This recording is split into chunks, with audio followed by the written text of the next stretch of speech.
As soon as the Eagle reappears, things begin to go wrong.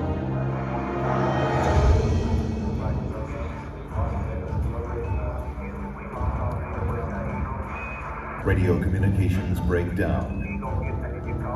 Messages to Eagle must be relayed through Mike Collins aboard the command module Columbia. Throughout the crucial final checks, contact with the Eagle keeps dropping out.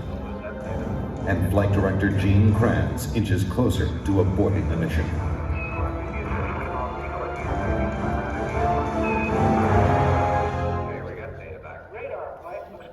With the vital computer links temporarily holding, the moment of decision is now. Okay, all flight controllers, don't have open landing. Let's go. Go. Easy. Go. Keep going. Now, second. Go. Get down on go for landing. Eagle, get secure. Go for landing. Over. I understand. Go for landing.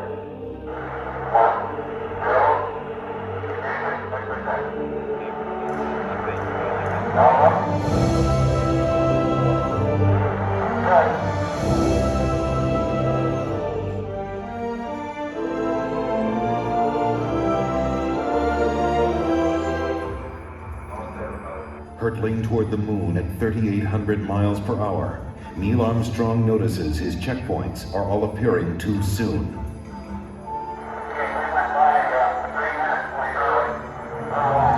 This means a serious navigation error. At these speeds, 3 seconds long means missing the safe landing zone by 3 miles.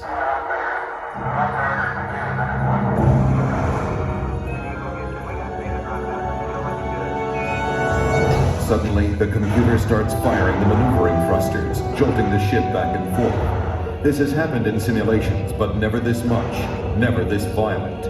The smooth descent is becoming a bumpy ride. Before that is fixed, a problem with the onboard computer. The astronauts have rehearsed for thousands of possible malfunctions, but not this one. It had been considered too unlikely. Seconds seem like hours as everyone struggles to remember the meaning of a 1202 program alarm. The deadline to safely abort is vanishing fast. What is the reading on the 1202 program alarm? 1202 means the Eagle's onboard computer is overloading. This means Houston is blind, unable to make navigation corrections or interpret the data coming from Eagle's computer. Armstrong and Aldrin are on their own. Mission Control decides they can go ahead, if the data link doesn't fail again. 1,000 feet, and Neil Armstrong can see that the computer is proposing to put them down in a dangerous place. That landing site is full of boulders. If they land there, they will never take off again.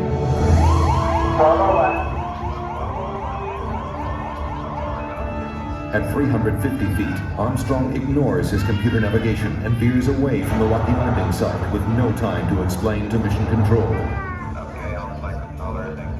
In Mission Control, everybody is stunned. At 300 feet, the Eagle has left its flight plan and taken off at full speed across the face of the moon. 90 seconds of fuel remaining.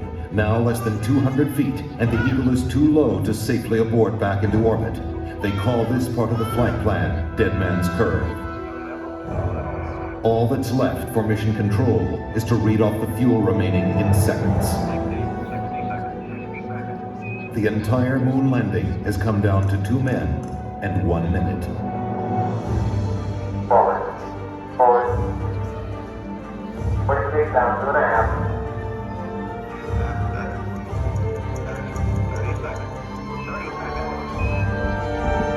Lights on. Down 2.5. Forward. 30 feet, 2.5 down. Straight shadow. 4 forward.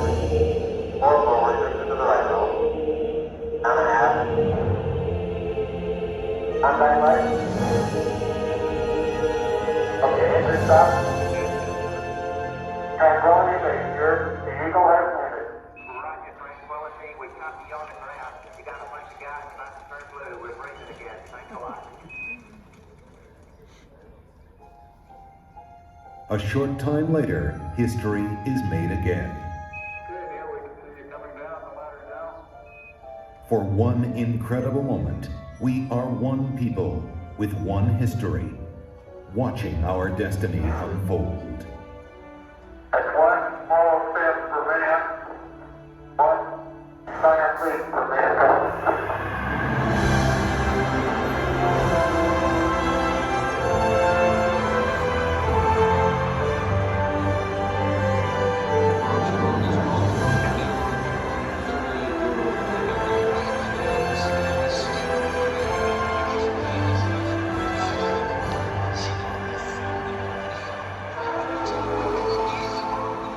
It was a moment shared by an entire world. Here man from the planet Earth first set foot upon the earth.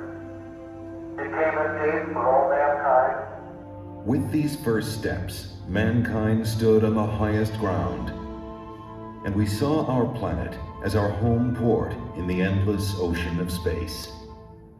There was something which was surprising to me. It occurred as I was standing on the surface. Just after we had landed, I'd gone down, standing on the surface and looking at planet Earth for the first time. Seeing the beauty, seeing the finiteness of it, the limits of it, and realizing what a shame it was that people were confronting each other on that planet without realizing what it was doing to the planet. It was a very emotional moment for me. I actually shed a couple of tears. Something totally unexpected for an engineer fighter pilot to be crying quietly up there on the moon. Mankind had achieved a tenuous foothold in the heavens, and a new and exciting world lay waiting to be explored.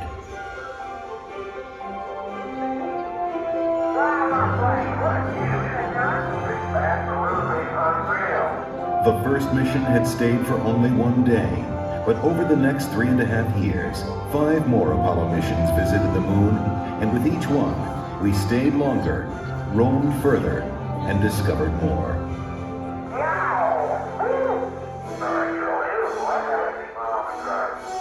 I never thought when I was a kid building rockets, in high school, that we would go to the moon, before the end of the century. I mean, I thought that was something that was way in the future, fantasy. I was rolling on the moon one day. If every month of December day. I need to stop that rocket. That is the best example we got. Just don't stub your toe. We've got to understand that as a people, we need to stretch. We need to reach beyond our breath. We need to strive to do things that seem impossible, because in the accomplishment of them, we move society forward. Boy, isn't the beauty of this place is just absolutely incredible. One of the astronauts has said those hills that we climbed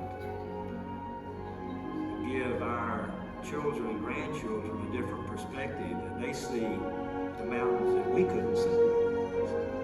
And so what we consider impossible, they're dreaming about. 3, 2, 1. What a ride, what a ride.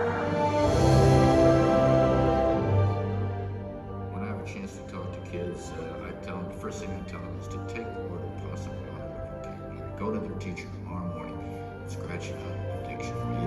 The word doesn't exist. If I can stand here and tell you that I lived on the moon, that I called the moon my home for 3 days, you tell me what is impossible in this day and age, much less in a generation that follows, much less into the 21st century. Nothing is impossible.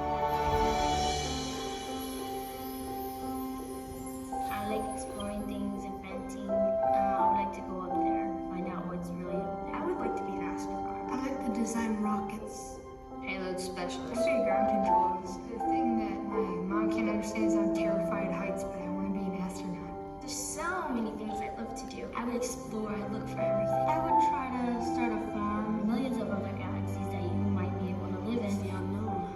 Anything's You possible. may be able to cure certain diseases. On Mars and dance on it. Play basketball, but you could still be short because then you could like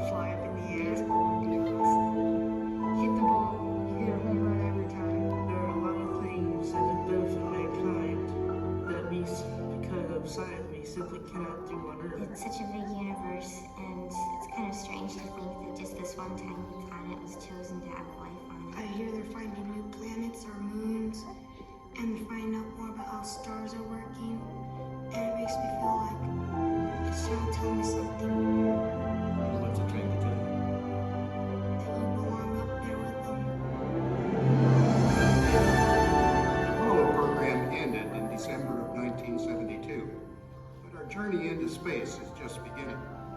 I'm Neil Armstrong. The future of space travel is being written right now in the dreams and imaginations of a new generation. Perhaps that's the greatest legacy of Apollo. It shows our children and grandchildren that courage, imagination, and the will to explore, no dream